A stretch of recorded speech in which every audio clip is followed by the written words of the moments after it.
Southern Vangard Radio. This is DJ John Doe, and to the left of me is my man.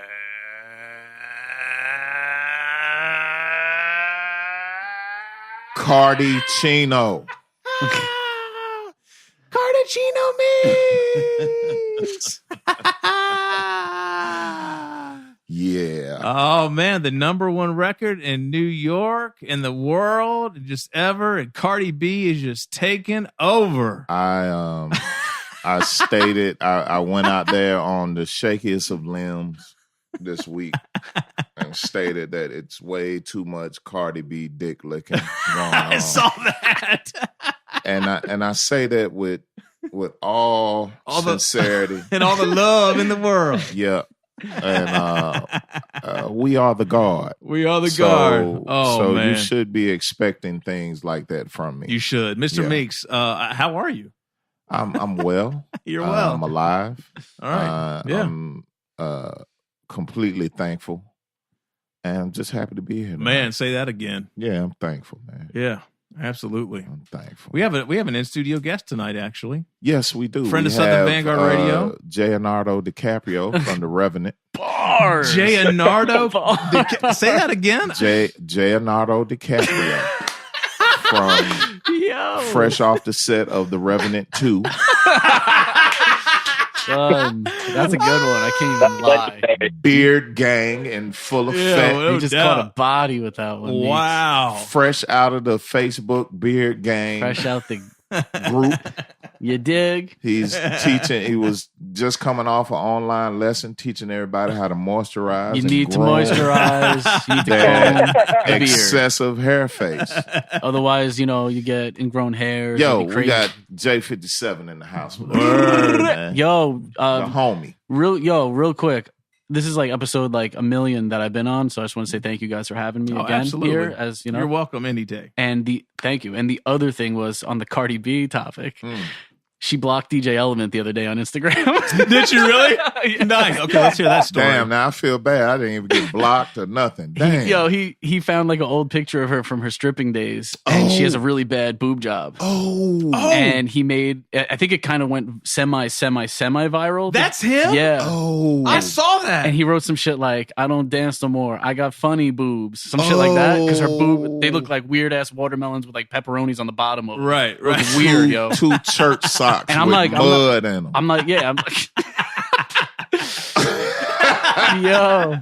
I gotta step my game up. I thought I was gonna get blocked, man. He caught a body with that, yo, and I guess it got to her, even though she has 10 fucking million followers. Somehow, the negative shit cuts through. It got to her, and like, I'm not even like anti her or pro or whatever. I'm just like watching it happen. I just heard the song for the first time yesterday, and in its entirety because of what went down. I'm like, now I have to fucking hear it. You know what? That shit was funny. It's par for the course. What I that get is it. being done. After seeing the video, I got it. But here's the thing. I think this is the thing that pushed me over the edge.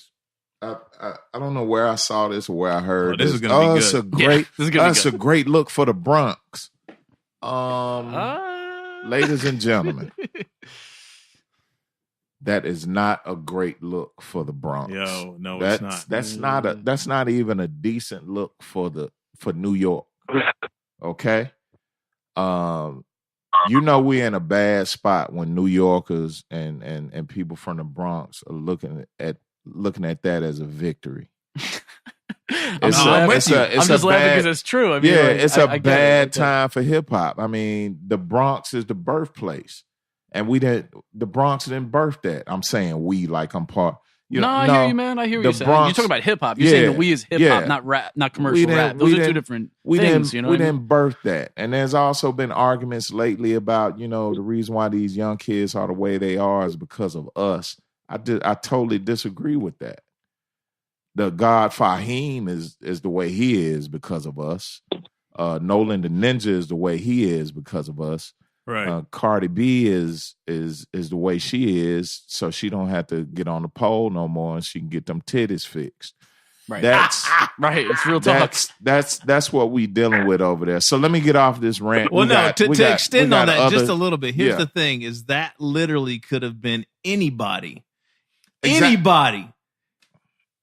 That could have been any record, anybody whatever, like that. You could, that record could have been from anywhere in this country, man. Right. And because it's 2017. And again, how is that a win for the Bronx in New York? Like, I don't understand that. That doesn't make sense to me. That's one of the biggest L's. I think the reason some people are saying that is, and not going against what you guys are saying in the slightest, I think the reason some of those people are saying it is because New York hasn't had a fucking hit record hip hop wise in a minute. You know what I'm saying? From new people, new cats. Young M.A. was last summer. You know what I'm saying? Like my homie Joey, shouts to Joey Badass, but he didn't have one of those super breakout smash record, hit records. Right. Yeah. Is he a fucking, I'm not even talking about his money, but is he like killing it? Like, He he killing is. it. Yeah. Yeah, I don't killing even. it. Yeah, But he doesn't have, he doesn't have that. Who else is young and new from New York? You know what I'm saying? That we could just go down the list. You know what I'm saying? That's what they're going by though. And we go back Bronson. over recent. What's that? It's not Bronson, right? either. And the same thing with Bronson and Joey are the same kind of animal where they're not a fucking household name, but they're also not a household name in a sense. You know what I'm saying? New York, the recent New York hits. You got the French Montanas. You got you got Fat Joe that has one. Last summer they had two hits actually. But here's the thing though, that the sound is not there. The New York sound, right? Oh, correct. It could be from literally here, Houston. Right. French Montana even does. Exactly. I remember Primo was telling me, he's like, because he's from, Houston, the outskirts. He's like, I fucks with French. I just don't like that he uses our slang. Like, what do you mean? He's like, on that one song, he's like, it's like, what you talking about? I'm like, yeah, he does say talking about. What the hell is that? He's like, that's what we say in Houston. Right. I'm like, oh, okay. Yeah. I got it. I didn't know that. So it's not, it's not, again, it's not a win for the Bronx because it's not Bronx affiliated. Yeah. These records are hits because they sound like everything that's coming from the South that's right popping, now. right? Exactly, you know what I'm saying? And the Offset thing keeps coming up with her name, so they fucking right. It looks like it. I went to her Instagram yesterday, and it looks like it. Yeah. Okay, so I'm gonna be open. I went to her fucking Instagram. So we hearing Offset on this record, and people aren't understanding that either. I'm sorry, hold on. What's who and what is Offset? Migos. Oh, the one that got was he the one that got left out bad and boozy? That's I think he was that guy. He was. Did it look like he got left out bad? I can't call it. I can't remember which one. Obviously, it wasn't Quavo. He's the more memorable one. Right. You know what I'm saying? I fucks with Migos, but basically what you're hearing on Bodak Yellow is one of the Migos ghost writing capabilities. Oh yeah, I heard that. Few people saying. Oh, so it is a Southern record. Exactly. Okay. Anyway. Yeah. All right. It's a product. Yo, it's a product. I'm with both of y'all. Real quick to end this, what label is she on? K-Tail. Exactly. I don't know. What label is she on? It's gotta be a major. This shit doesn't. There's nothing organic about what fucking No, happened. I know. No, I'm just trying to know which one it is. Yeah, like I'm not who's sure. secretly been doing this for a minute and now they're gonna, get a hit number one record in the country like that. You know what I'm saying? Like that doesn't happen without a machine behind you. It's impossible. You know when I knew it was some bullshit, and this is literally got to be the last thing we say because we got to talk about. Yeah, exactly. We got somebody very important. I apologize. It's okay. No, it's very relevant and important. But I already know he's gonna have something to say about it too. Keep going. Yeah, I asked my two oldest children, who are 12 and 9, if they knew who Cardi B was, and they did not. Interesting. That's great parenting. That's you know what I mean? That's great parenting. Yeah. No, I'm saying you're like an I respect awesome that. fucking dad. I respect she that. did. They did not, and even like my oldest son, who was like I take him to football, right? He wants to play his Get Hype tracks or whatever. So he wants to play fucking G-Eazy, and wants to play Migos, and wants to play whatever. Right. Had no idea what the Cardi B song was. Gotcha. I was like, yes. But that's when I knew it was some bullshit. That's when this whole thing, like with that, is some manufactured, like whatever the machine is behind that. I cannot say that. If they could, I'm at a volleyball game the other night, and the shit comes on, and the gym goes absolutely wild. Really? Yes. Interesting. Volleyball. All right. Volleyball. Well, to close it out, I mean, I brought us here. Sorry about that. I brought us here. No, it's good. No, I brought us all the way here. It's Cardi Chino tonight. Yeah, that's right. Cardi Chino, you started. He did. I take it back.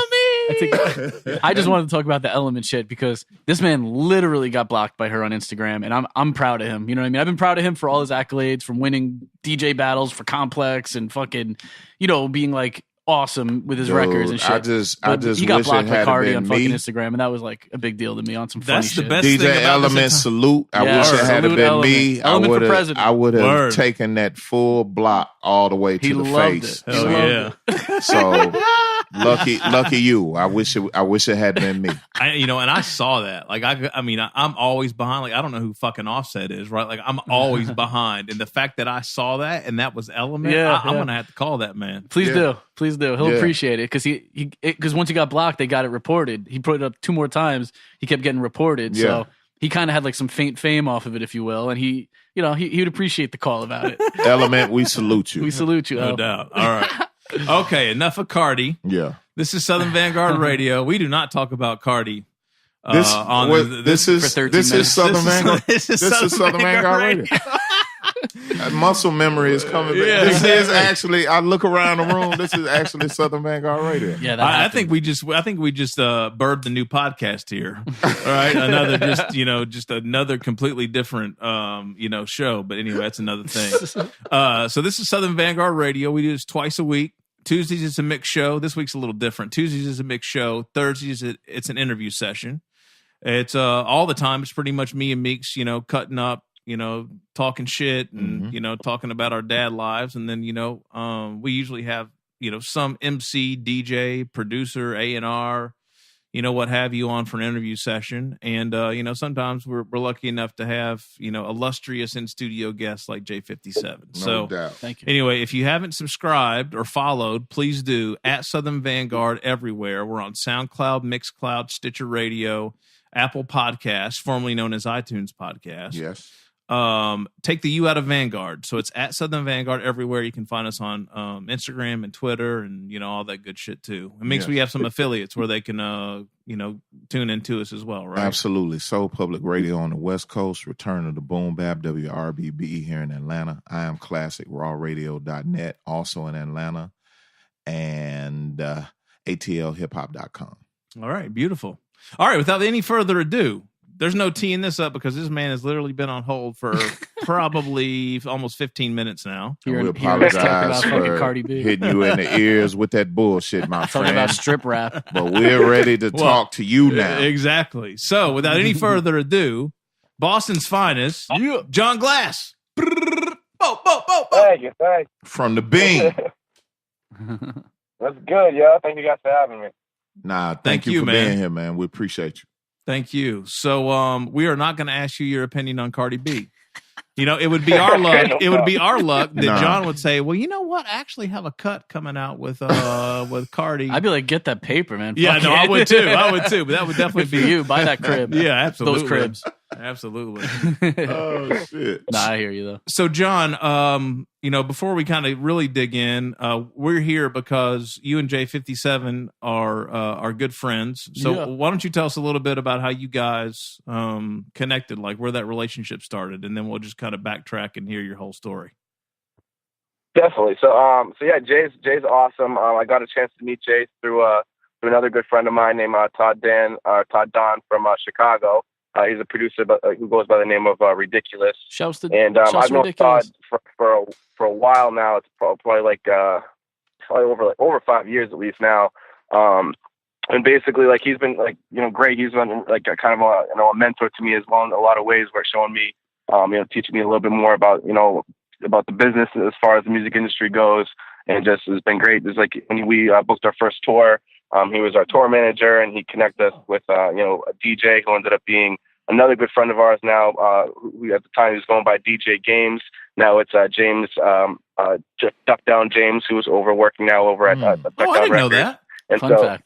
yeah. So it's it's such a small world how everything just got connected and stuff. And so basically, like when we booked the first tour, actually go back further. When Todd did his first release party, I believe it was for Punchlines and Parables. He did a release party over in Brooklyn, and we came down from Boston. We made the drive down, and that was the first time I'd seen Brownback perform, and it was awesome to see these guys live, and I got to meet everybody, and it was very brief, but at the same time it was like dope to see like that hip hop still alive, you know what I mean? Especially being from Boston, it's stuff that I grew up listening to. I've always loved that sound.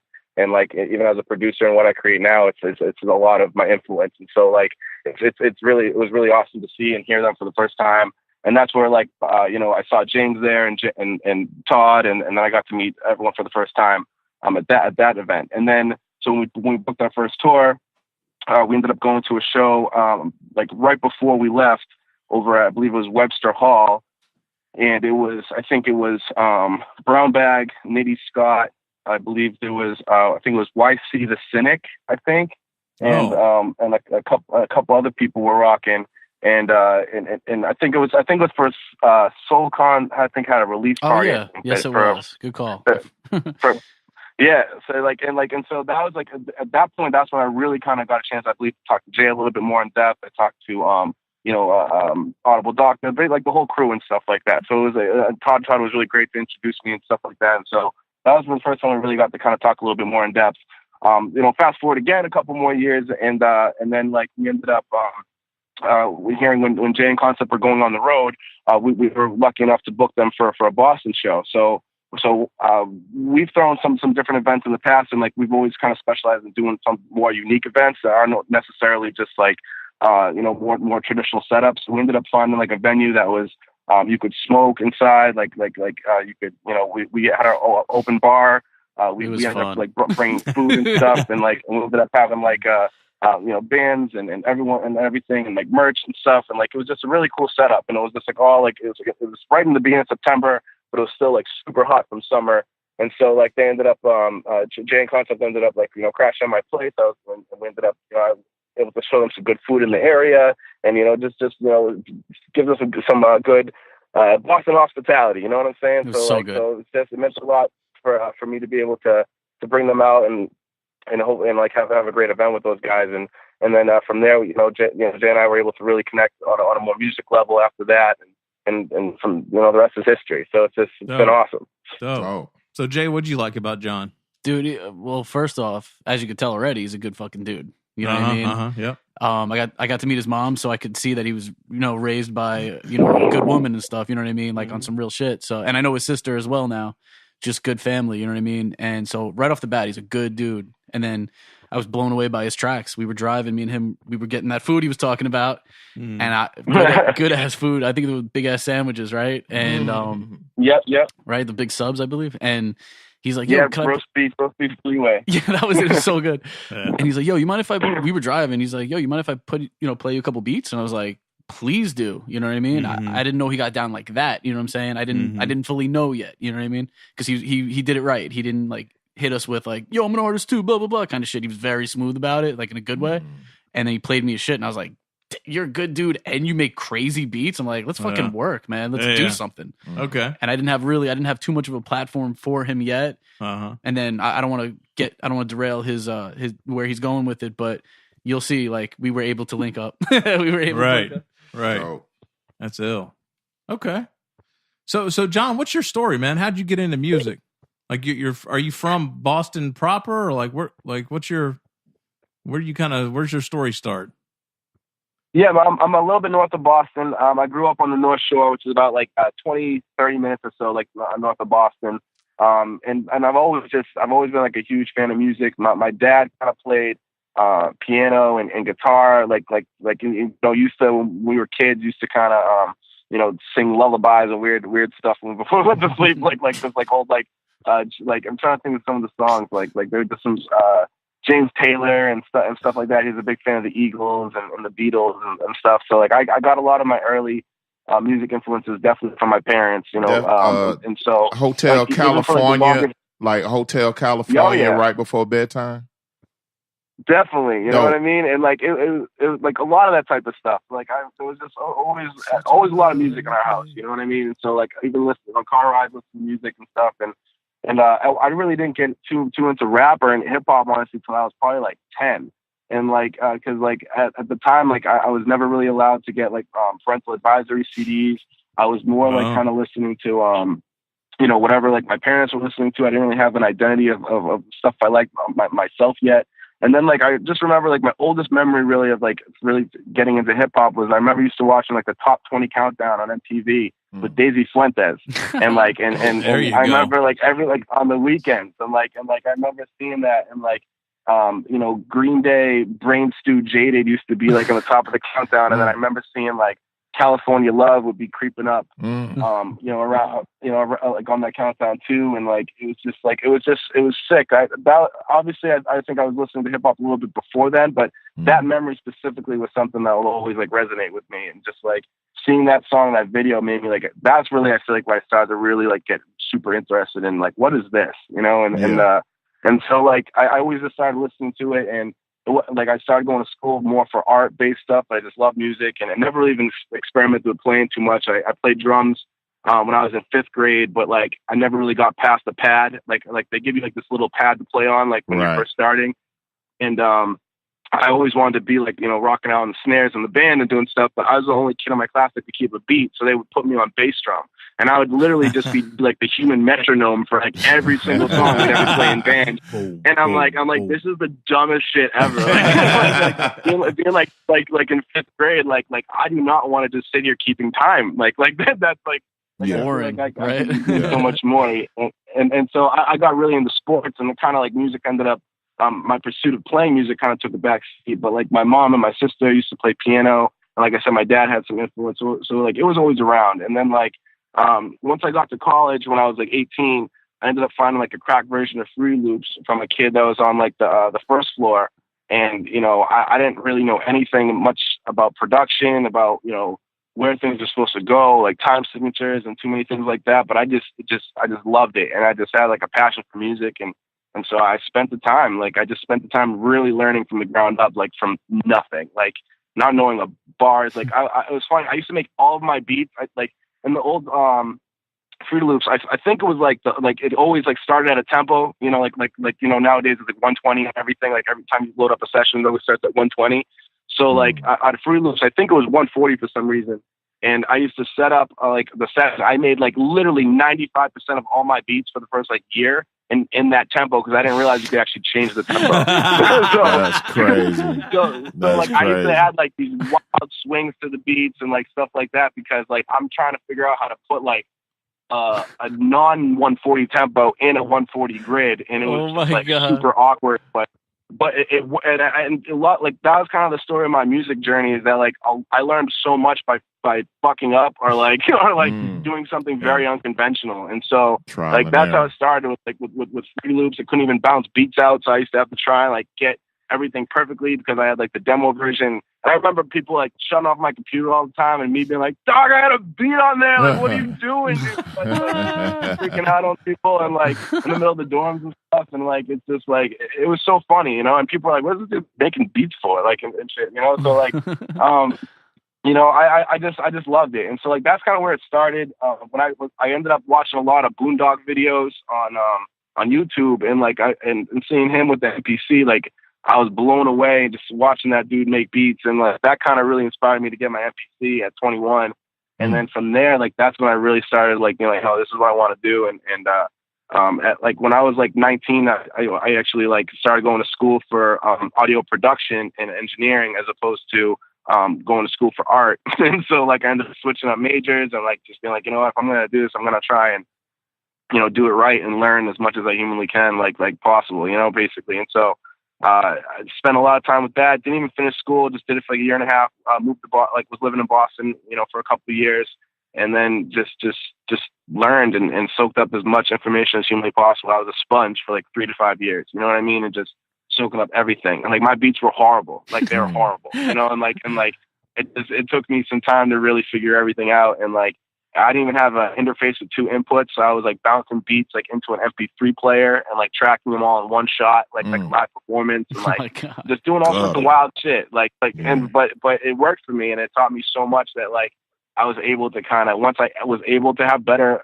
equipment or a better way of doing things, like it was just like, holy shit, you can do this, like like it just made my life so much easier. But my output of production was so much more because now I had like an easier way to do it at that point, you know. That's cool. So it was awesome. Yeah. Yo, John, so it sounds like you know the exact date and time that hip hop like made a major impact in your life. My question is, did your family and friends see a change in you?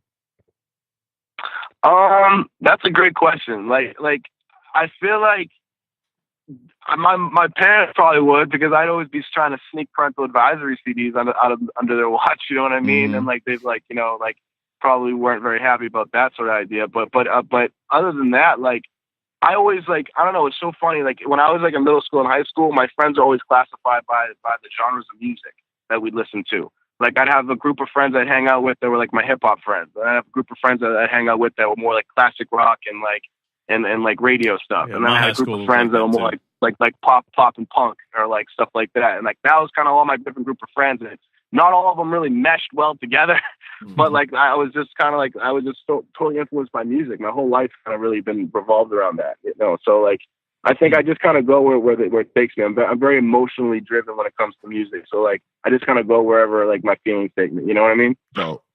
It's funny. I think the old heads are like, you know, I guess I consider myself an old head. I don't know. Should I say that? Yeah, I guess I am. Yeah. You know, you always talk about like, you know, how easy like the younger set had it, like as far as access to things. That would make me an older head. You're an older head. Yes, you're definitely older than me. See, that's that bullshit right there. See, that's the type of shit that'll get white privilege shit last week. I mean, so whatever, man. But that's the type of shit that'll get this ball thrown at you, man. And you better be glad we got company in here. But at the same time, you showing out for company, so you on some bullshit. You on some bullshit right now. You see what the fuck I'm dealing with? Bars. Wow. So anyway, so my point was is that it's interesting to hear people like how they found Fruity Loops and it was cracked and they had to leave their computer on to like, you know, just to get it tracked out and like trying to figure out how to bounce things and this like having no idea, you know, and it's very similar to, you know, anyone else like at any point in time, like trying to figure out how to make this shit when they don't have anyone to show them or guide them. I mean, John, I'm assuming you didn't really have a mentor in this, you know, in this thing in the beginning.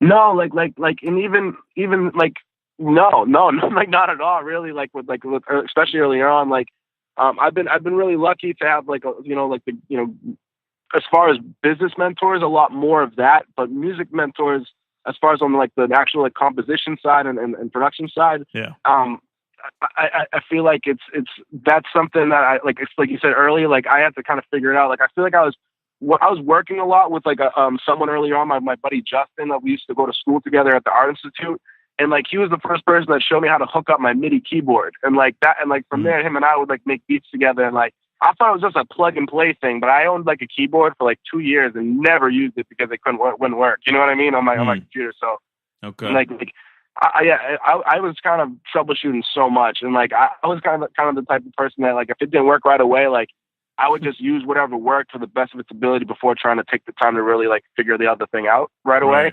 And so like someone would show me that and be like, oh no, this is how this works. And then once that would happen, then I would start using it. But like it would like it would I would just kind of would figure everything out myself, like for myself early on for sure. There's nothing like that though when it all clicks and like you figure it out. Like when it all like kind of comes together and you're like, oh, okay, here it is. You know? The aha moment. Yeah, totally.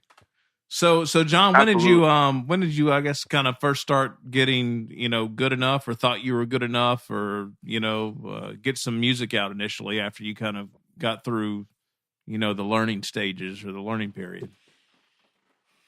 When I first started like really making records, it was with a good friend of mine, Etiquette, and then also I started a group with a couple dudes I went to college with. We formed a group called Notoriety, and it was like a couple of their like friends from high school and a couple of the guys that I had met at college as well. And so like there was about 4 of us to start, then there became 3 of us, and then there was like also like you know two friends as well that were acting managers as well. And so like we started that way, and like so that was kind of where I got my first experience as far as like putting out music. And like I used to record, mix everything myself, just again like not knowing anything about anything, just try and basically like, okay, so we got beats. Now we got to record it. I was like, I guess I'm just going to learn how to record now. So that's kind of how it started. And that's really where, like, you know, I started to kind of, you know, really take like the school aspect a little bit more serious with the music side, and like try to really like learn more about engineering and just like the basics. Cause like I wanted to make sure that if I did it, I could do it at a competitive level, because I didn't want to just do it to do it. Like it's something I really loved and was passionate about. So I wanted to try and do it as long as I possibly could. So I thought the best way to do that was to just like learn as much as possible. Gotcha. So what was influential with, you know, on you from like a local Boston perspective? Like, are we talking like, well, we interviewed Mr. Liff and Acrobatic a couple weeks ago, or a week ago, 2 weeks ago. 7L and Esoteric. Is it more of like a terminology Reks thing? Is it like who were you kind of influenced by? Did we lose him? Are you there? No, I'm right here. Okay, yeah, cool. No, like I love like all those guys. Like all those guys to me are a huge part of what I do, and a lot of those guys I've been very lucky to call friends now at this point. And so like with that, it was like we used to have a station out here called 88.9. Oh, well, it's still a station, but now they don't really play hip hop like they used to. But they used to play like amazing hip hop, like not just the stuff you hear on the radio, but like the stuff that we all love. You know what I mean? And that we can appreciate a little bit more. And so they used to play records that were like from a lot of local guys, but then also be blended in with like some of your favorite records from like the 90s, the early 2000s, and stuff that came out, you know, currently. And so like it was awesome. They used to play from like 10 p.m. To 2 a.m. And I used to listen to it all the time, like driving home from school in Boston, or like just listening to late at night when we were just chilling, hanging out with like friends and stuff, or like, and it was the best. Like they used to play, you know, 7L Esoteric. They used to play, you know, Mo Pope and Rain, like you said, terminology. I remember hearing M. Dot for the first time, the song Full Circles, which is like one of my favorite songs. Like Crumb Snatcher, Angels was another song that always stood out to me. That was so crazy when I heard that there. And what was sick is that they used to have the playlist that you could actually go on the .com or the .org and like look up the playlist, and they could tell you what all the songs were. So you could then go search them yourself after the fact. And like, so like that was the best to me. Like that was like everything to me. So I remember my phone was filled with just times and dates. It was like 10:25 Wednesday. And so like I would just go back and look and just try and find out what all these were and just write them down. And like that's definitely where I got a lot of like my history when it came to Boston hip hop, because like they used to play so many ill joints. Like I remember they used to play tons of dope acro as well, and like there too, and like and that's really where I really got the chance to learn about the history of Boston's hip hop scene and like the dope artists that came out of here. Oh, man, I'm a big fan of Boston rap. Yeah, from you know Edo to you know, all the new guys. And I mean, I love Term. I love Reks. I love all those guys, man. Hey, John, can you confirm something for me? I was told that at some point in my lifetime, I needed to show my face in Boston because there's a bit of a Eddie Meeks following in Boston, and I never truly believed it. But being that you are a native, do you know that to be true? I mean, that's such an on-the-spot question right there. that's like. Well, I'm trying to get an on-the-spot answer, my friend.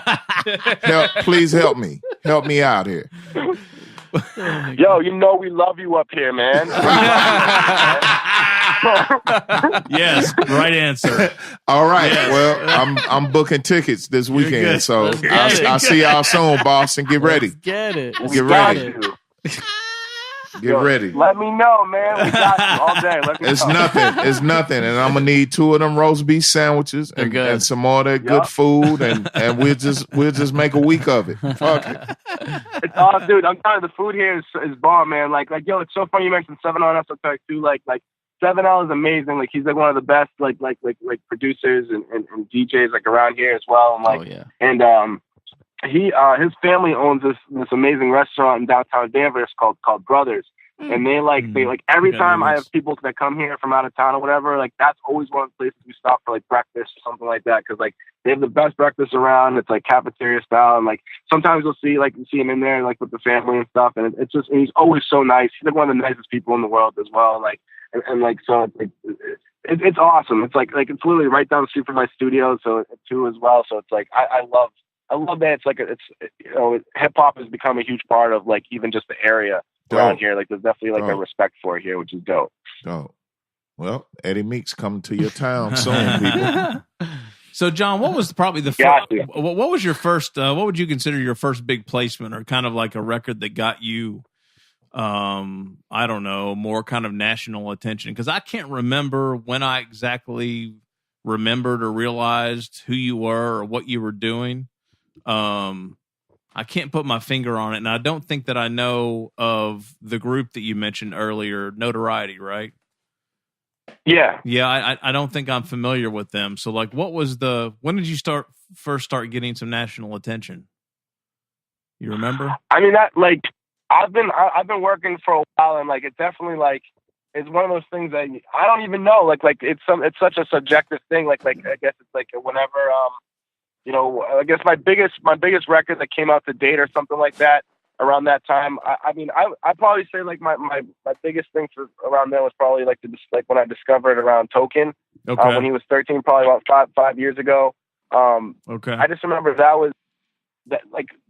that's around the time where like I started kind of working more with like Term and Reks and those guys. And so like around that time, there was just so much going on musically, but probably on a more national level, like right when we started, doing more from 13 on, like up until probably like 18 or even from 17, 18. I was helping out a lot on like just pretty much like whatever was needed as far as anything musically, like and even just business wise, whatever. Like I don't know. So I don't know. I'm fucking rambling, but I'd say like something with one of Token's records for sure. Like I'd probably say like one of those were probably his biggest ones nationally. Yeah. See, I was late. I was super late on Token, like super late. Like I don't think I really knew what was the Wasn't he like in a battle or something like that, or what was it that got him familiar. That? What was it that got him like all that kind of? John, help me out here. He did the No Sucker MCs contest for Kato, and that was like that really like did a lot for him. Okay. He went like overnight. He got like did some crazy numbers, and from there like that they got him some pretty cool notoriety from that. Gotcha. Okay. So how do you know him? Just being in the scene, or? Yeah, like so my friend used to own a barbershop in Salem, and basically like I used to leave my card there. One of his buddies, Colin, aka Composition, and he was 14. He walked in and brought like a CD of both of them rapping. And at one point when I went in there to get my cut, Adam had given me the CD, and we got a chance to really like sit down and listen to it after like a month of like kind of sitting in my car. And so I finally got around to checking it out, and it was dope. And like I wasn't in like a huge rush listening to it because I didn't really know what to do with it at first. Like it was like, like a 13-year-old and a 14-year-old and I rapping. And so like, I didn't really know what to expect. And so it just, I totally forgot about it, to be honest. And so like, finally when I was able to check it out, I was like, all right, this is actually pretty cool. Like there was they were rapping over like Slaughterhouse beats and Lloyd Banks beats and like stuff that I was like, oh shit. Like I didn't expect this. Like I thought it was going to be like, Nicki Minaj, like Lil Wayne shit. And like, like all stuff that was popping around that time. And like, so they were rapping on stuff that I wasn't really expecting, especially for their age. So I was like, all right, well, kind of going back to your point, like I never really had, anyone really showing me the way or saving me years of falling on my face or aggravation and stuff like that when I was first starting. So like, I wanted to try and maybe like expedite their process, and save them some of that time of like figuring it out. You know what I mean? So, I told them, I was like, I met up with them. I was just like, hey, like, I don't know what I can do to what I can offer, but anything you guys need to just let me know. And from that point on, I was just kind of there as far as, we'd meet up almost every weekend and record and make music, and they'd always be recording and stuff on their own. Like Token used to have his own setup at his house, still does, where like he would record himself in composition, and they would put out their own music as well. And I would kind of like refine some of their mixes and teach them how to how to kind of like better techniques and like, you know, hold them to a higher standard of recording and mixing when it came to like how the delivery was and making sure that things were enunciated well. And I'm always, again, like big on emotion. So making sure that they really could like, their passion and their love for what they do came out in their music, and made sure that they had conviction behind their words, and like they weren't just like sound like they're reading it or something like that. Well, so, they're definitely emotional and passionate. That's for sure, man. It comes across in their music. So good job. Yeah, no doubt. No doubt. Well done. So Jay, you and John worked on a recent Token joint, right? New Problems is the title. Yeah, that came about actually. It came about shameless plug. It came because John used one of my sound packs that's out. I don't remember which one it was. Maybe it was like Sound Design Volume 1 or 2 or some shit, right, John? Was it something like that? Yeah, I think it was either that one or it was like the was the Tims. Oh, that's it. Yeah, one. I believe it might have been what is it? North Face. Tim's and North Face. It's my own thing, and I'm asking you. Yes.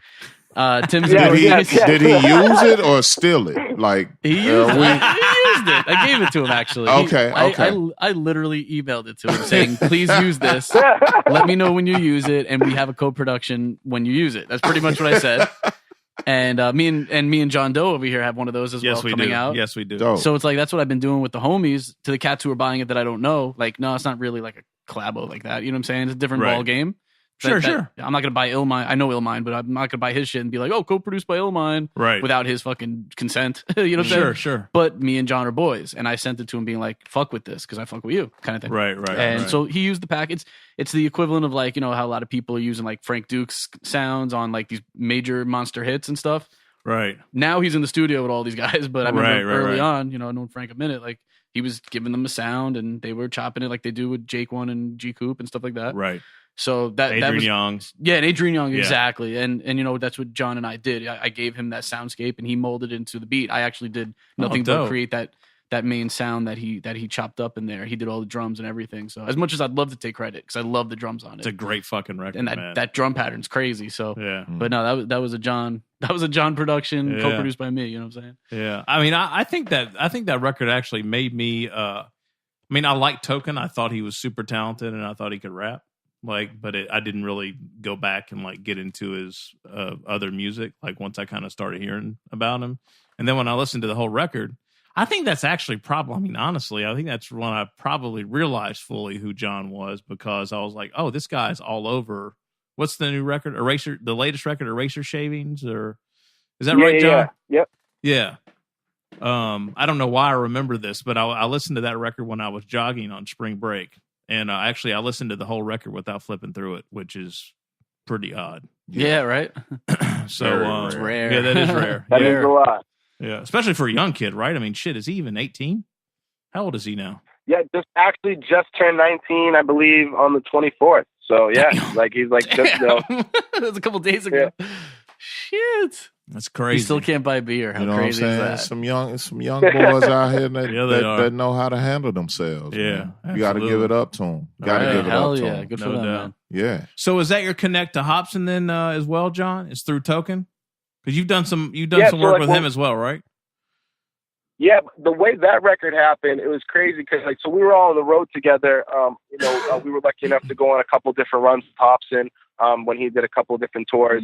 And so like when we were all on the road together, he at one point he was looking to put out a song the next day. And like he's like, hey, like and his manager Jamie had asked me if I had any beats or anything. And unfortunately at that time, like my computer was on stage for sound check, so I wasn't able to like send anything to him right away, or at least anything specific that I felt like would be catered to him. But like a week before that, like right before I left, I ended up sending some stuff to Kato, who I had met through when Ben did the No Suck MCs, and then Kato had given him a couple of beats for the Eraser Shavings, and from then we've just always stayed in touch and stuff. And so I had sent a couple of rough starts to Kato to like collaborate on, and I all of a sudden like I find out that like the next day that he's like, Hopsin is going to be using that beat. And I'm like, oh shit, like that's awesome. I didn't even hear the beat yet.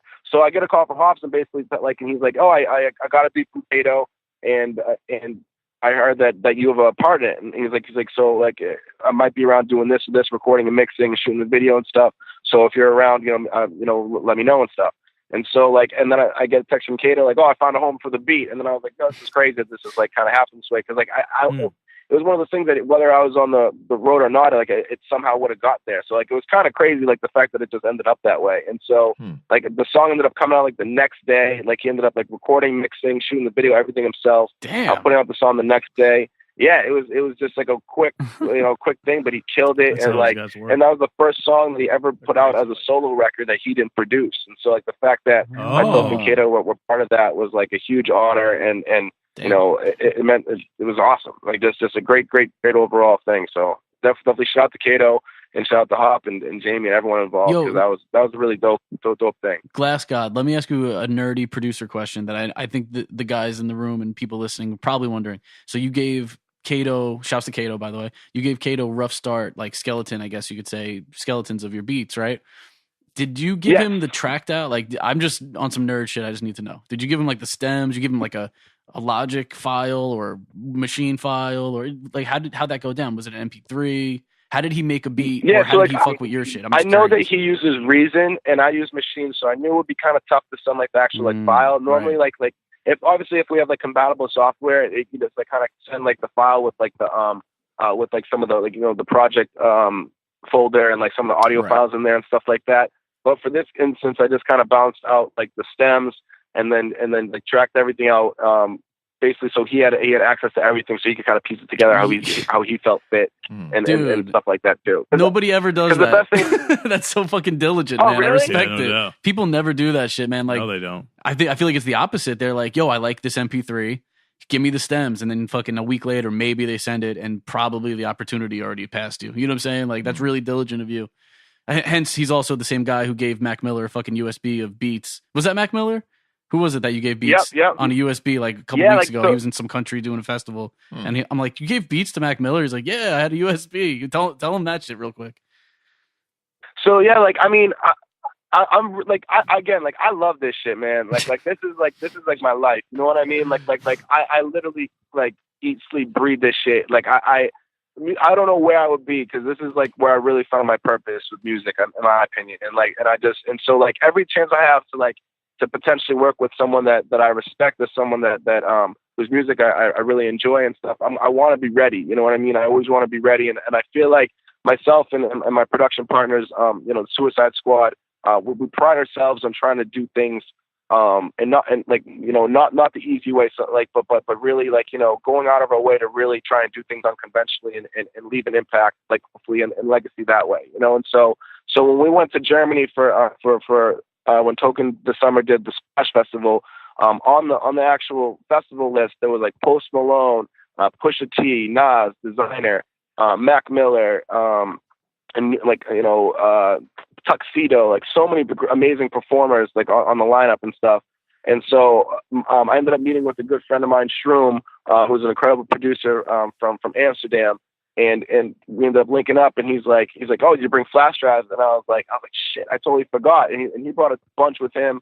And like, so we ended up like, I ended up buying a couple of flash drives off him. And then we ended up like just loading them up, like for all these artists, like one for Mac Miller, one for Pusha T, one for Nas, and trying to keep them as organized as possible, and then basically like, if we had the opportunity that we were to run into them, we were ready, you know what I mean? Like, and we had, we had everything ready to go. So I was very lucky enough to, to send, to be able to like personally hand beats to Mac Miller, and Shroom was able to get some stuff to post, and we were able to get some things to Pusha T and a couple other guys. It was awesome, and since then, like it's just, that's always something that I always am looking for. Like, if I know that there's a dope artist that I know is coming to town, like I'm gonna try and get tickets, and show sold out. I'm gonna try and find a way to get to their management or team or someone on their team to give them some music or leave an impression somehow.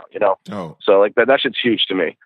So John, does Hopsin falling in love with one of your beats and wanting to put it out the next day, is that the catalyst for doing a weekly release or a single per month via 5-7 Music? Is that like the beginning of that, or like that quick turnaround kind of Yeah, process? I mean, like, I think it was more like that was huge, because that was, I think what that particularly did for me was realize that I myself am also someone that I can start to push a little bit as for myself for the first time. And once that happened, I realized, like, I don't necessarily have to be like someone that just like hides behind other people or other artists and stuff like that. I can really start to figure out a way to put out my own music, but also like work with other artists that I feel are great and are talented, And so, like, when that record came out, it was the first time that I really got like a look like that beyond like, someone that I worked with locally, and so that to me meant a lot, And then from there, I always had a good friend of mine, Vinyl Villain, has always been like hard on me about, like, you have so much music, why don't you ever put it out? And so, like, and again, from when I met Jay, we were able to make something happen to where I was able to, put out some music through him and through a Soulspazm. So, like, with like 5-7 Music and through Soulspazm, to where now I'm able to actually have a platform to put the music out on. And so, like, it just kind of made sense that after that, I realized, like, that I was at one point willing to, like, end all of my production and even end like the production or the producer John Glass to essentially assume a role under Suicide Squad. But then also, like, at the time before, like, Token had management and stuff like that, I was like official management, I was doing so much that I was willing to cut my production side to do whatever I needed to do to help him out. And so, like, for a long time, I was always kind of like, moving myself around and doing things for somebody, for other people, and doing stuff like that, like, when that song came out, that Hopsin record, it made me realize, like, I'm something. Like I can actually do something myself, and, like, I actually felt confident enough to actually stand on my two to actually put out the music now. Man. You know what I mean? And No, so I had all this music built up, and I had all this stuff that I've been working on, and I finally was like, yo, people want to listen to this. People actually care. They actually want to hear it. So I was like, you know what, fuck it. And after that, I was like, I have so much, and I was like, I don't want to just do it and just randomly. I want to figure out a way to do it right. And so, like, that's where I really figured out, like, I talked to Jay, I talked to Jim, and figured out a plan that, like, leading up to my first official project, I want to release a series of singles to build up my catalog, to let people know that I'm, like, this is me. You know what I mean? Okay. Like I'm going to start putting out my own music. Creating the brand under myself as John Glass, and also the Suicide Squad, and really putting out some amazing music with 5-7 Music and Soulspazm, who are incredible, and that they believe in me and what I'm doing, and it couldn't be happier and more prouder of the situation that I'm in with you guys. Dope. So, Jay, what made you want to kind of do this with John, like the weekly or the monthly release kind of thing? Yeah. Long story short, like, I was telling you off air, but I wasn't on air. So, me and John linked up a minute ago, and I really believe in him as an artist. Like, yeah, he's a good dude and shit, but I know a lot of good people who make music, and some of them suck. You know what I mean? I'm gonna be fucking blunt with you. Sure, yeah. So I fucks with him heavy. As an artist, I fucks with him, and I was like, yo, how could I, now that I have a platform, I'm low key A&Ring for Soulspazm. I'm not telling anyone. I'm making sure Soulspazm doesn't tell anyone, so that everybody and their mother doesn't beat down my door. Like, can you get me on the label? You know? They're envisioning $50,000 fucking advances and vinyl, and hey, yo, don't have nobody beating on our door because you on here telling them they suck. Now we got to draw a line. We got to draw a line. Yeah, that was my opinion. Okay. Not the opinion of Southern Vanguard. That some people I've met some people who are really good guys that make really shitty music. You know what I mean? Carry on. If you've never seen my name associated with theirs musically, then that probably tells you who it is.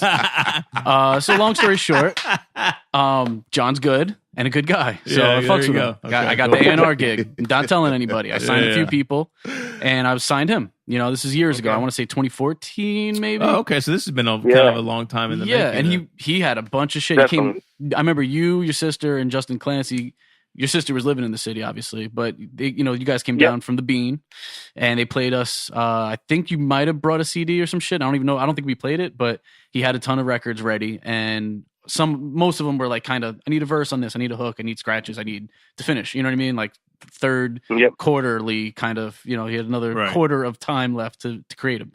And long story short, with that shit, man, he was sitting on an album or two. I think an album and EP, right? And I guess off of Meek's question, the Hopsin thing kind of like lit a fire under him and put the battery in his back. And he's like, you know what, I'm gonna leak 1 million of these songs, put my fucking, flag in the dirt, show everybody who I am kind of shit. And bong bong. Dumping. There you go. I was dumping. Dump God. Dump God. And I was like, yo, I dump glass. I just told the glass God, I was like, yo, I got your back. God. You know what I'm saying? Like, I got the 5-7 music shit going on right now. And I would love to put out some shit, with that as well. And it just worked out where things have changed since 2014. So time wise for me, I wasn't able to do the once a week kind of deal. And we were just like, yo, let's do once a month. Like, we'll do Soulspazm 3 out of the 4 weeks, let's say, each month. And one of those weeks will be a 5-7 music release. And I'll fucking do what I do for that shit. You know what I mean? And I'll still push the other ones if I see them on my timeline, if I know it's out. And you know what I'm saying? Because that's my boy. Right. It's not like, it's not 5-7 music, I'm not going to push it. Like, right. You guys know me. I don't fucking care about that kind of shit in the slightest. If I'm down with you, I'm going to fucking promote it. Sure. So, that's pretty much it. We just, I picked the ones that I felt were a very good fit for the sound that I've been cultivating for 5-7 music. Out of all the singles, I loved everything he sent me, honestly. And I just picked the ones, I hand selected the ones I felt like fit the vibe of what I've been putting out. Gotcha. Yo, real quick, shouts out to you for your latest release. I'm seeing a couple of people people thanks, pushing that. You want to talk about that real quick? Yeah. I put out a surprise EP today, called Sonic Boom Bap. And the reason I call it that is it's not boom bap enough for a lot of people's taste, and it's not pop enough for a lot of people's taste. So it's like boom bap on steroids. No pun to the Griselda homies. Shouts to them who also put out something today. Okay. Yeah, my shit is like my solo shit. Yeah, my solo shit isn't like the Brown Bag All Stars or the J-Mo Gang sounding shit. Like, I don't really like to do that for the solo stuff because I found my sound. Mm-hmm. You know what I'm saying? The first release EP, Wax Aesthetic, that I put out was very much that because I didn't have a sound yet. And then I over time was like, yo, I like these genres of music, and I just fucking collided all that shit against the wall, and that's how I am, nowadays. So Sonic Boom Bap, if you like other genres aside from hip hop, check it out. It's rooted in boom bap hip hop though, drum wise. I refuse to do. I'm not anti trap or anything like that, but I refuse to do that for my shit. Got you. Because I mean, like, the worst shit in the world is when I'm like, oh, I'm on Hip Hop DX. I'm like, oh shit, this guy's got something out, and I grew up listening to him, and it's dope. And all of a sudden, he's dope, whatever. And all of a sudden, I listen, and it's like the most cliche, contrived, fucking timely sounding shit. Absolutely. And I'm like, yo, man, that's a bad move, because in 3 years this is gonna sound dated and corny, just like all the O2 bad boy shit and whatever. You hear those drums, you're like, damn, they weren't thinking about making timeless music. So that's what all my shit is rooted in that. But back to Mr. John Glass, the God. Yes, sir. No doubt. Dope. Yeah, but go get that project. Go get Jay's definitely project, because yes, sir. He makes incredible music, and people should definitely check it out for sure. I appreciate it, brother. Yo, it's free, so go get that shit. There you go. You can stream it on Apple Music, Spotify, perfect, SoundCloud, all that. There it is. I think we premiered one of the joints here too, actually, back in January. You on did. Episode 100. Okay, you did. It was track My Resolution. 2. Yeah, that's track 2 on the project. So you guys had the exclusive. Y'all can still get episode 100 also. Yes, you can. Southern Vangard. .bandcamp.com merch page. Yes, you can. Back to the interview. So John, real quick. So who makes up the Suicide Squad? Who is that? So that's myself. My production partner is Eddie Random, and also Mel. I'm sorry. Who was the last one? Mel. MELKS. Mel. Okay, gotcha. So what's the story with you guys? How's that? Were you guys? So we actually all met doing beat battles up in Boston. We all met kind of doing like this event called the Stu Showcase. Shout out to those guys up there for throwing those events. They still got a bunch going on now. And but basically we all met from competing, and all of our styles are very, very different individually. Eddie's got a more like raw, kick you in the face, like crazy, like very like underground, but also when he does more new wave stuff, it's still very aggressive. And then like Melks is very musical, kind of spacey, but he can dive in so many different lanes and genres. And then like I kind of have a more soul based and sample based background and stuff like that. And so like it's just dope, because when we get together, we all kind of bring all of our different styles to the table, create a sound that's very different even from all of our individual stuff.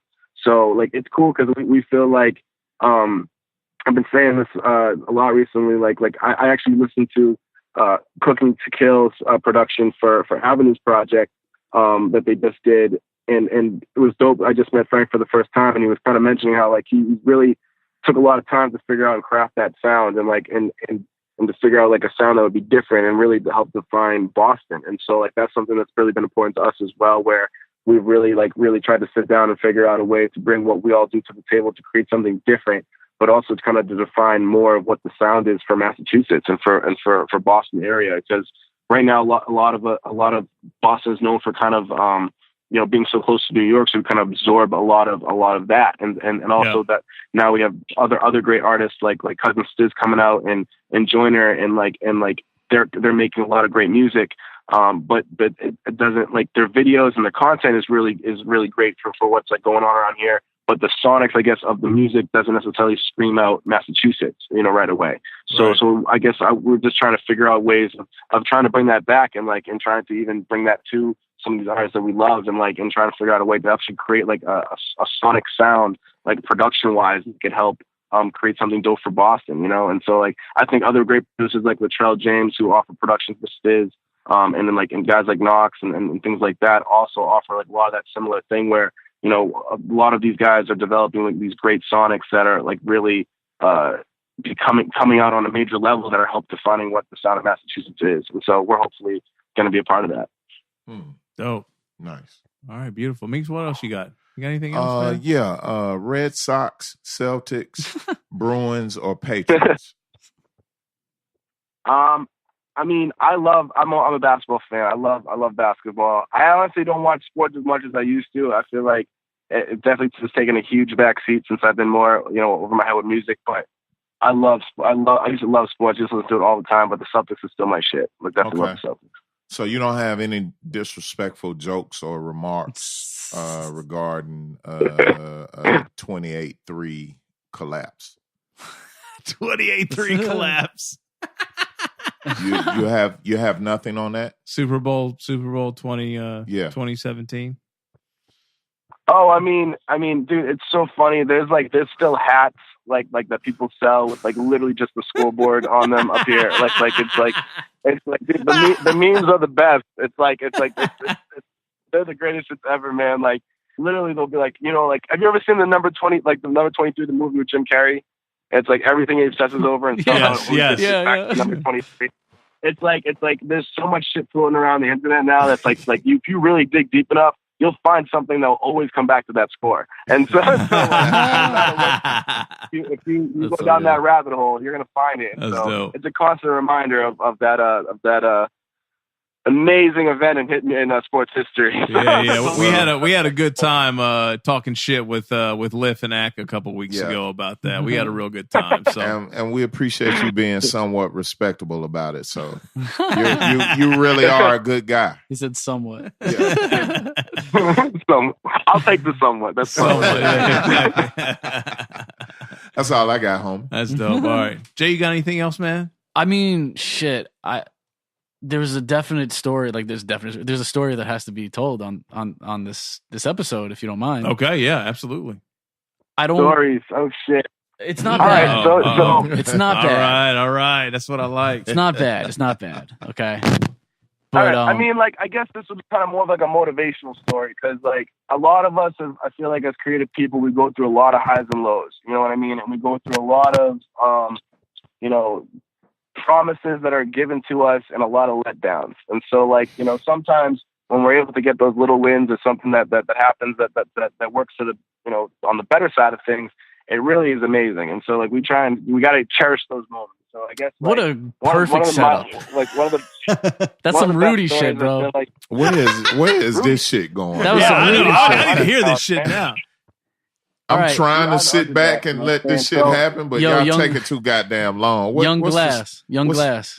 Tell him. I got you. Tell him the story, man. The Ryan Lewis story. Oh shit. Okay. So all right. So I ended up doing this beat battle, and my homie Chilla Jones, he's like, yo, a friend of mine is running this beat battle called Buffalo Jeans, the beat battle, and it's like Buffalo Jeans is a company, I guess, in Canada, and which is, I thought it was actually going to be Buffalo, New York. I was wrong, and then so they ended up doing this competition in New York City, and I was one of the people that submitted for it. I got picked, and I was one of 12 people from all over the country that got asked to come and play beats for this competition. At the time, I was completely sample based as a producer. Like I made probably 2 to 5% of my beats that were sample free. And so I submitted and I got picked, but then they're like, oh, just so you know, this whole competition's sample free. And I'm like, oh, fuck. And so like, I ended up kind of going back to the drawing board and like developing music that, you know, hopefully could win. And so like I went there and I competed. I ended up getting second place for the competition. And Ryan was fucking awesome. And, you know, he was a great judge and just a really good dude, just gave a lot of really good advice and input and stuff. And so like he was talking about like just you know the different things that you should do basically as a producer that helped him out. One of the big things was he was like align with artists, like or align with an artist that you feel like you can help develop a sound for. And like subconsciously that's always stuck with me, obviously given the things that have happened with myself under Glass House and artists like Token and stuff. And so when we were walking out, I had a couple of friends that were picking me up. And so like we're going down the elevator and I'm going outside and they're outside and like I walk over and I'm like, oh, how'd you do? I was like, oh, I got a second. And she's like, oh, dope. And like, oh, is that Ryan Lewis right there? And I was like, yeah. She's like, yo, can you introduce us or whatever? So I go up and I introduced him to my buddies that came there. And you know, he was very, very nice and he spoke very kind words. And he was like, you know, stay with this guy, basically. He's like, stay with this dude. Like he's going to be going places. Like he's got something, basically. And I was just like, kind of blown away just because coming from him, that meant a lot. And so like, that's something that will always resonate with me for sure. And I definitely hope to, you know, when I'm able to see him again in the future, I'm definitely going to have to shake his hand and say thank you. Cause that's always been there, especially like I said, during those tough times that, you know, those reminders of the things that help you keep going. So it was dope. Oh, that's a great story, right? I'm like, yo, that has to be man. told. It's so low key. A lot of people don't know about it. Like somehow, yeah, you know what I mean? Like yeah, that. Like yeah. who's a sample driven producer that gets asked to do this crazy fucking competition in New York City when you're not from New York, right? Going against other people from around the fucking country, right? And you have to like change your style up last minute. And I don't know, at that time, especially one of the biggest hit producers in fucking music. Was the judge. Or one of the judges, or whatever. You know what I'm saying? Like that's crazy, dude. That is crazy. That's crazy. So I'm like, yo, that has to be told, man. Because me and this dude got a lot of stories. You know, like John literally sat in my crib in Brooklyn in my studio. Like he sat there. I don't know how many beats I made in front of this kid. I can't even tell you. You know what I'm saying? Like I can't even tell you because lots of fire. Thank you. I can't tell you. It might be 100. I don't actually know. I don't know. And it's it was sessions I was having with our homie Justin Clancy, who's he's a young dope MC on the come up. And, you know, I was working on joints with Justin, and John came with him, obviously. And because they're linked together like that. And fucking, I can't even tell you how many beats I made in front of him, like you doing like what I do kind of shit. Not like, oh, they're in the room, so I'm going to do some other shit so they don't see my tricks and blah, blah, blah. I was doing what I do, you know what I'm saying? Okay. He saw me make like 100 beats for sure, multiple sessions. So it's like, I got, you know, I talked on the phone with this kid when you were on tour, remember, like 6 months ago, 8 months ago, some shit, when you were in the UK and my homegirl Billy from Dreamville fucking called me or some shit. She's like, awesome. Your mate is here. And like, she puts on fucking John Glass. I'm like, well, they were doing like the same tour and shit. I was like, yo, so I got stories with this kid. I got a lot of stories with him, but I had to tell that Ryan Lewis story had to happen because that's a nod, man. Like when you get Ryan Lewis telling you you're fucking dope at sample free shit, and that's not even your forte, you know you're on some, you got potential for some shit. So he doesn't have to do that, right? He doesn't. He didn't have to do that. And from mutual friends that I have with him, with Ryan, like I know he's probably not the guy to blow smoke up somebody's ass from what I heard. Yeah. So like he really meant that shit, and coming from him, man, that's dope. Yeah, so that is big. I just want that documented for when this kid fucking blows up. Everybody goes back and sees, like, see, been told you. Hell yeah. Thank you, man. Well, that's dope, John. So what do you want to leave the folks with as we wrap this up? Like, you know, where can they go to support? Where can they go to, you know, to peep the, you know, the weekly drop, all that. We'll just we'll leave it like that. Yeah. So you know, every week we got lots of new music coming out. You can check every release out on SoundCloud.com/GlassHouseProds. But then you can also check out a bunch of the releases as well on iTunes and Spotify, Apple, all the different hubs there, streaming services, etc. Under John Glass, you'll find everything there. I even created a playlist on Spotify called Glass Smashes that basically has all the different productions that I've been a part of over the years that are available on iTunes and Spotify. So if you go there, you can actually follow all the different productions that I've done over the years. And yeah, just can keep track of everything. But on social media at John Glass _ JON, no H's. The right way to spell that motherfucking name. That shit. Don't start that shit. The right motherfucking way. I might add. He goes the right way. I knew that was so. coming. Y'all just gonna buck the biblical aspect of John. Y'all just gonna disregard that shit. Absolutely. Okay. Cool. Yes. Cool. I'm with it. Hey, good. John, real quick, you sent me. Hey, John, real quick. Yeah. You see the extra emphasis on fucking John, like John, all of a sudden John's a cool ass name. Okay. That's a real fucking cool name. Strong name. So real quick, a little sidetrack for this sidetrack is John. How many times do you spell your name for someone and they still spell it with the fucking H, man? A lot. Well, the best part, and you probably get this all the time, like on social media, when literally your name is there in front of them, they still manage to get it wrong. And it's like, that's the best part. It's like, like, it's there. Like, it's right there. Like, it's like you didn't really have to, that's your so eyes fucking didn't funny. have to wander more than like 5 degrees upwards. Like, it's just like, I mean, I'll be at the store, right? And they're like, I'm returning something or they need to look something up. They're like, what's your first name? JON. And then, tell them my last name. And then they're like, I can't find it. And I'm like, did you spell John with an H? Oh, yeah, you're right. Yes, I did. I'm just like, I fucking spelled it for you. Like, really? God, man. Oh, man. Good times. All right. So the question that I was beginning to ask you before we started talking about how glorious, John without an H is you sent us 4 joints that are some pretty new treats that aren't out yet, right? So, we're going to play this on the mix show. So if you heard the interview first and you didn't hear the mix show, you got to make sure you go back and listen to Meeks. What is it? Episode 134? Coming up, yes. Yeah, 134. Dope. So, John, real quick, break down what we're gonna hear on 134. You sent me 4 joints. Yeah, so I wanted to give you a little mix of like a bunch of stuff that I've been working on. The first one of them is called "You Make the Sun Shine," which is a song that's unreleased. It's going to be coming out in the future for sure. It might not be part of the weekly releases, so this is like something that you might not even see for like a year now or so. This is like a really dope record that I'm very proud of. I did the production for it, of course, and it's featuring Boston natives, Mr. Fritz, Lawrence native, who's Reks, and also a guy from Brockton by the name of J-Rod, who's a very talented MC as well, and featuring background vocals by Ashlyn Peartree, who's got an amazing voice, and she's an incredible vocalist. So that song is really, really, really dope. We got basically the next song that's going to be coming out via 5-7 Music in Soulspazm called Get It, and that's going to be featuring rapper Big Pooh, Chilla Jones, Easy Money, and also Cali Raps. And so that's a great song, given like the climate and the weather we've been having, and just the feeling of getting back into the grind and back to school for some of the younger generation stuff. I feel like it was a good song to kind of fit the air for that. And so that's going to be coming out. So you got that one as well. And then I put 2 tracks that are actually part of two separate beat tapes.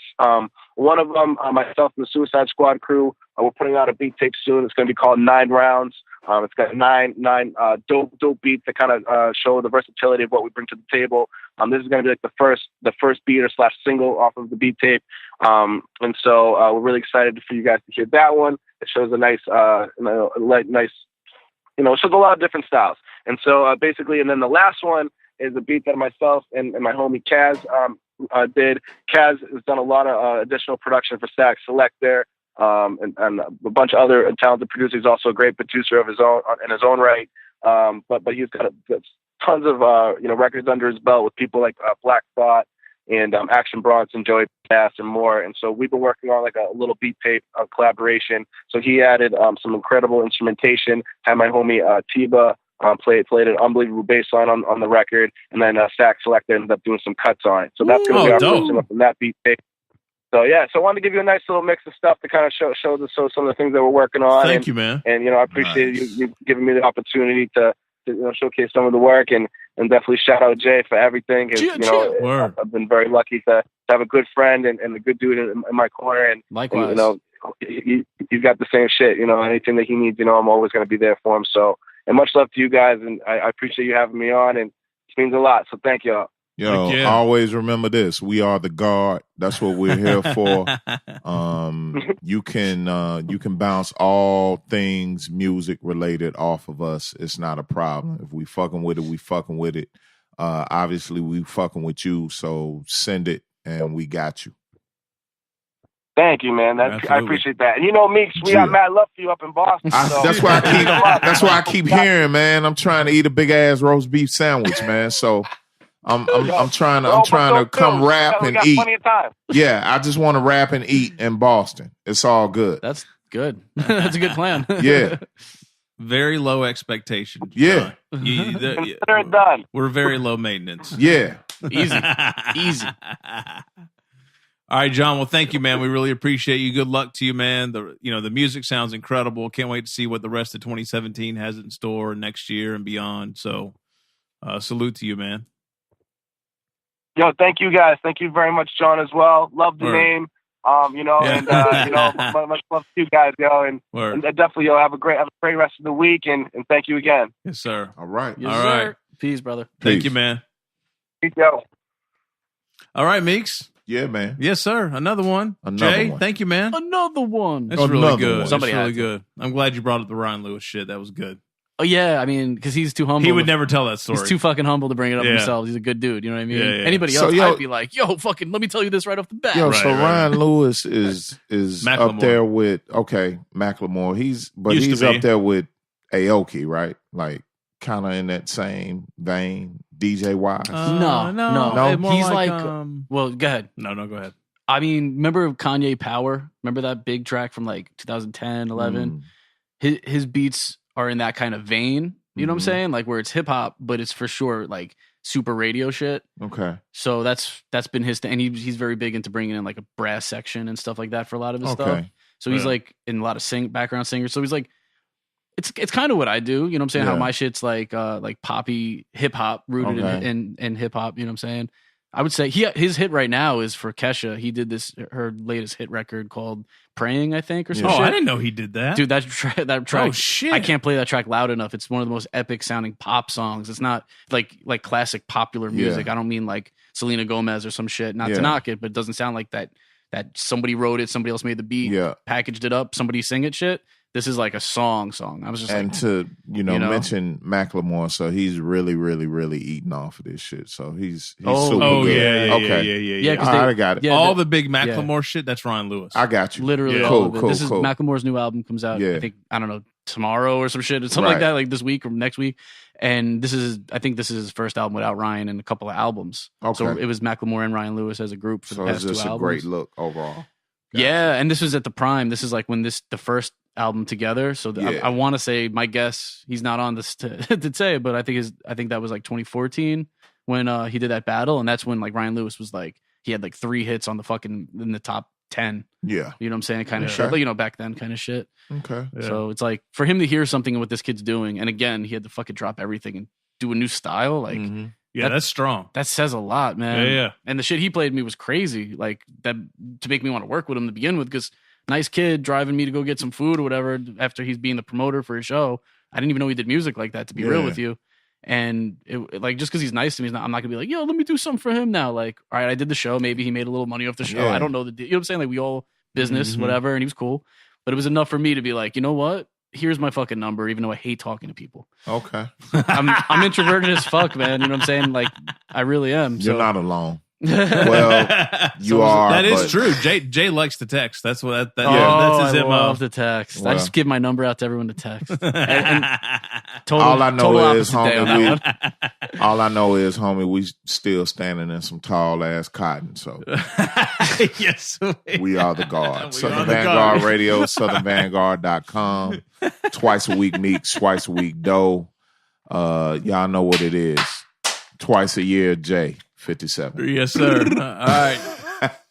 All right, y'all. Ask Southern Vanguard everywhere. Like you need to leave the H out of John, you need to leave the U out of Vanguard. No H in John. See, now it all comes. And we've been leaving you out since 2012. Yeah, we're leaving your ass out since 2012. Yeah. 11. Is it 2011? It's 2012. I guess it is. 2012. All right, whatever. Matter. All right, we're out, y'all. Episode 134. Go back and check it. In your mouth. All right, we're out. Peace. Peace.